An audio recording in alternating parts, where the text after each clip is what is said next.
गुजरात के बनासकांठा में एक पटाखा फैक्ट्री में ब्लास्ट के बाद भीषण आग लग गई। विस्फोट इतना जोरदार था कि इमारत की छत भी उड़ गई। साहब हमारा पूरा खानदान पूरा खत्म हो गया साहब। 1 अप्रैल 2025 की सुबह गुजरात का छोटा सा शहर डिस्सा, जहां एक आम दिन की शुरुआत हो रही थी। माएं अपने बच्चों को तैयार कर रही थी, मजदूर अपने दिन के काम की उम्मीद में घर से निकल रहे थे, लेकिन किसी को नहीं पता था कि कुछ ही पलों में सब बदल जाए। सुबह के 9:45 पर एक पटाखा गोदाम में बहुत बड़ा धमाका होता है। यह कोई छोटा हादसा नहीं था, क्योंकि इसने 21 जिंदगियां छीन ली। इनमें 7 मासूम बच्चे भी थे, जिनके सपने मलबे में दब गए। आसमान धुएं से भर गया, जमीन खून से सन गई। यह कहानी उस हादसे की है जो सिर्फ एक तारीख नहीं बल्कि एक सबक बन गया। क्या थी इस तबाही की वजह? क्या इसे रोका जा सकता था? कौन जिम्मेदार है? इस डॉक्यूमेंट्री में हम उस सच तक जाएंगे जो डिस्सा के मलबे में छिपा है।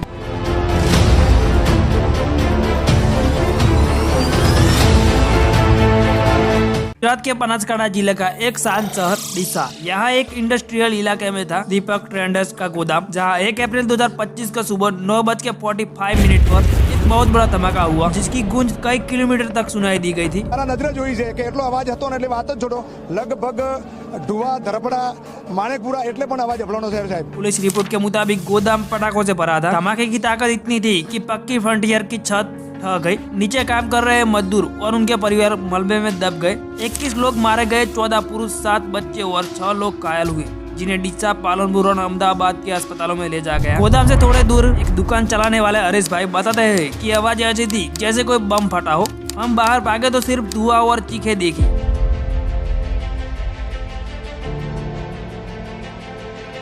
हादसे के बाद का मंजर भयानक था, क्योंकि शरीर के टुकड़े 200 से 300 मीटर तक बिखरे पड़े थे। ज्यादातर मौतें जलने से नहीं बल्कि मलबे में दबने से हुई थी। ये गोदाम मध्य प्रदेश से आए मजदूरों का ठिकाना भी था, जो यहाँ काम और उम्मीद की तलाश में आए थे, लेकिन उनके लिए यह जगह कब्रिस्तान बन गई। इस हादसे के बाद पता चला कि दीपक ट्रेडर्स गोदाम का लाइसेंस 21 दिसंबर 2024 को खत्म हो चुका था। बनासकांठा एडमिनिस्ट्रेशन ने इसे रिन्यू करने से मना कर दिया था, क्योंकि सेफ्टी नियमों का पालन नहीं हो रहा था। गोदाम में न हवा की व्यवस्था थी, न आग बुझाने का सामान। दूसरी बड़ी बात यह है कि यहाँ पटाखे रखे नहीं जा रहे थे, बल्कि बनाए भी जा रहे थे, वो भी बिना इजाजत के, और यह गैर कानूनी था।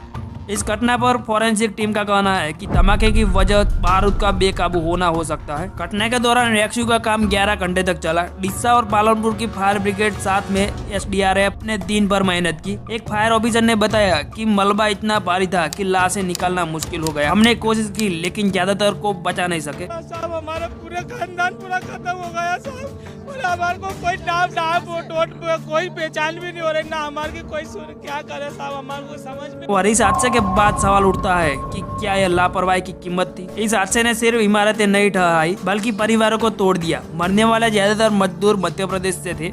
यह गरीब लोग थे जो अपने बच्चों के लिए बेहतर जिंदगी का सपना लेकर आए थे। एक मजदूर रामू की कहानी जो दिल दहला देती है। 35 साल का रामू, जिसके 2 बच्चे थे, एक था 8 साल का छोटू और 5 साल की गुड़िया के साथ यहाँ आया था। उसका भाई बताता है वो 2 दिन पहले ही डिस्सा पहुंचा था और फोन पर कहा था कि अब बच्चों को पढ़ाएगा, लेकिन अगले दिन उसकी लाश की खबर आई। एक और मजदूर श्यामलाल हरदा, जो 2024 में वहाँ हुए पटाखे हादसे से बचा था, लेकिन डिस्सा में उसकी किस्मत खत्म हो गई। उनके परिवार अब बेसहारा है। एक माँ का बयान न्यूज में छपा है, मेरा बेटा कमाने गया था, लेकिन उसकी लाश लौटी, अब मैं क्या करूं? ये मजदूर गोदाम के पास झोपड़ियों में रहते थे, जहां उनके बच्चे भी थे, लेकिन इस धमाके ने सब छीन लिया। इस हादसे की खबर फैलते ही सरकार हरकत में आ गई और गुजरात के मुख्यमंत्री भूपेंद्र पटेल ने फौरन ऐलान किया कि हर मृतक परिवार को 4 लाख रुपए मिलेंगे, घायलों को 50,000 रुपए। पीएम नरेंद्र मोदी ने भी मदद का वादा किया। नेशनल रिलीफ फंड से 2 लाख रुपए प्रति मृतक और 50,000 रुपए घायलों के लिए। मध्य प्रदेश के CM मोहन यादव ने अपने राज्य के मजदूरों के लिए 2 लाख रुपए पर परिवार का सहायता भेजी। गोदाम के मालिक खूबचंद मोहनानी